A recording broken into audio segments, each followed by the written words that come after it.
Hey guys, Rock21 here, and I hope that y'all had a wonderful New Year's. And some of you may remember that last year, in 2018, I set a resolution for myself to check out lots of obscure bands that not too many people know about, like Blue Cheer and Budgie. And I found tons of great music this way, and I'd say it was a smashing success, because now my CD collection is almost doubled in size, and my musical knowledge is richer than ever. I mean, I checked out, looked up, listened to so many new bands, so many new songs, and I don't even know what to do with myself anymore. But even after all that searching, something was missing, and that's when it hit me. I own about 100 CDs. I've done about 20 album reviews, yet not a single one was a Beatles album. Until yesterday, I didn't even own a Beatles album, much less listen to one in full. And that's why my resolution this year is to do more Beatles videos and become a Beatles fan. They're the most important, they're the biggest, they're the most famous band of all time, yet I barely even know anything about them. So I think it's about time to change that. Because the other day I was just at Walmart strolling down the aisles and something caught my eye. And that something was the most influential album of all time, the 1967 album, Sgt. Pepper's Lonely Hearts Club Band. And yes, I have not listened to it yet. So this is going to be some groundbreaking crap here, ladies and gentlemen. I, Rock21, will be listening to my first ever Beatles album. Let's go. Wow, here I am, a devoted classic rock fan, and I've only listened to 5 out of 13 of the tracks off Sgt. Pepper's Lonely Hearts Club Band. Can you believe it? And they are the title track, Sgt. Pepper's, With a Little Help from My Friends, Lucy in the Sky of Diamonds, Sgt. Pepper's Reprise, and Day in the Life, one of the best songs ever written. All 5 of these songs are absolutely fantastic, so I have a great feeling about the rest of the album.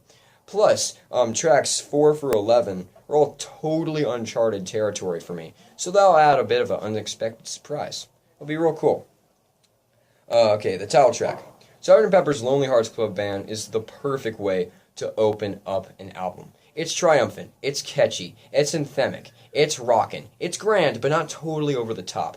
It just perfectly lays out the whole theme for this album, and is just an iconic song that I love. With a Little Help from My Friends is a humble, simple song, so it makes sense that the Beatles would have their humblest, simplest member sing it. And yeah, I'm well aware that Ringo Starr isn't exactly the strongest singer in the world, but he brings this warm, homely feel to it that makes it impossible not to love. So I think it is a fantastic song.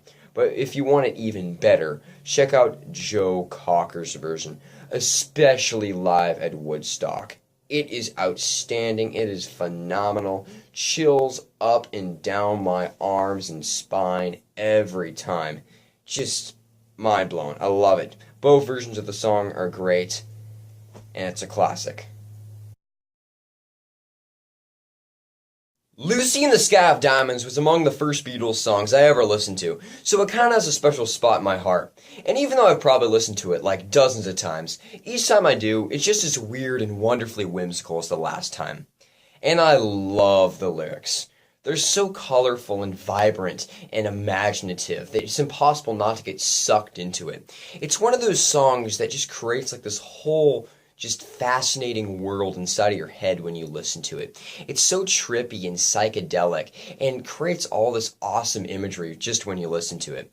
It is weird in the way only the 60s could be, and it's a psychedelic masterpiece.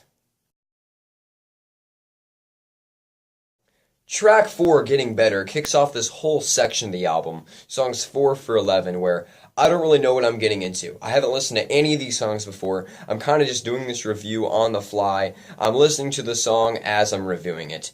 And yeah, it's kind of sloppy, and there's probably a more efficient way to do this, but I like it this way. It kind of captures my immediate reaction to the song immediately after listening to it, so it's kind of raw that way, and I like it.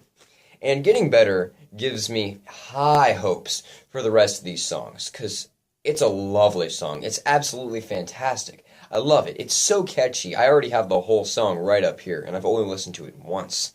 I love the melody. I love the backing vocals.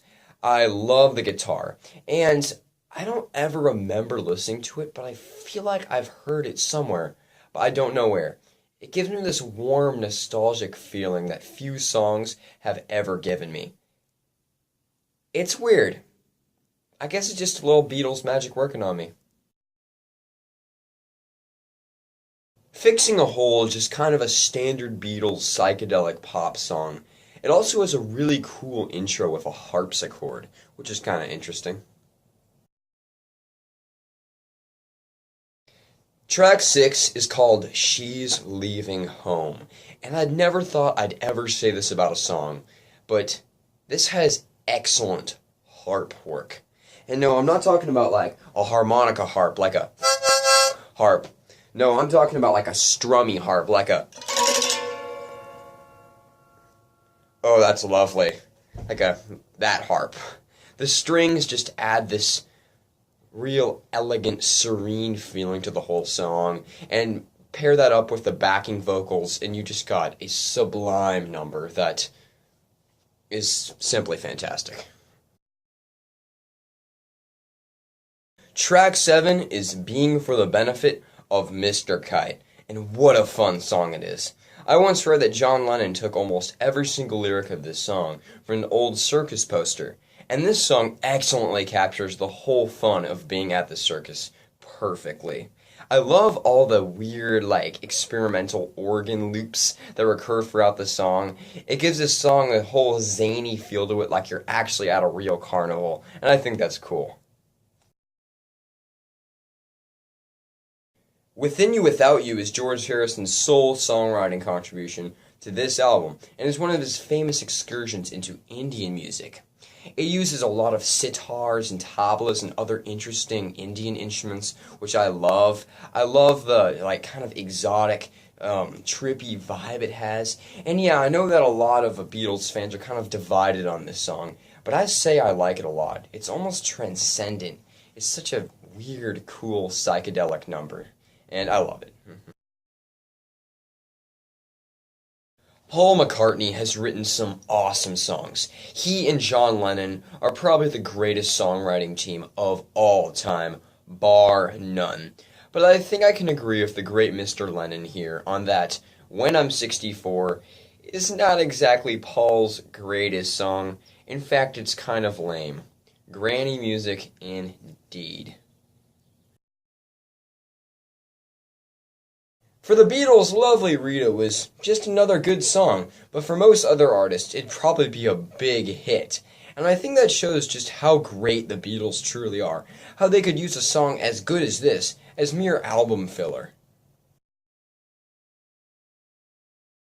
Good Morning is kind of wonky and discombobulated with not that much structure, but it's a pretty fun, goofy song, so I guess it's okay.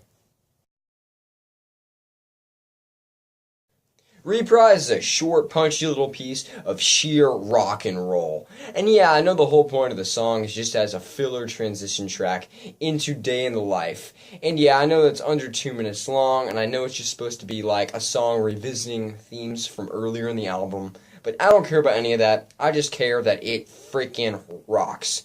And that's why I love it so much. The greatest song on the greatest album by the greatest band of all time, A Day in the Life, is a true masterpiece. And as I said, I haven't heard nearly every Beatles song, but I've heard enough, and I think I can safely assume that A Day in the Life is the greatest Beatles song of all time. Everything about it is just perfect. The orchestra, perfect. The vocals from Paul.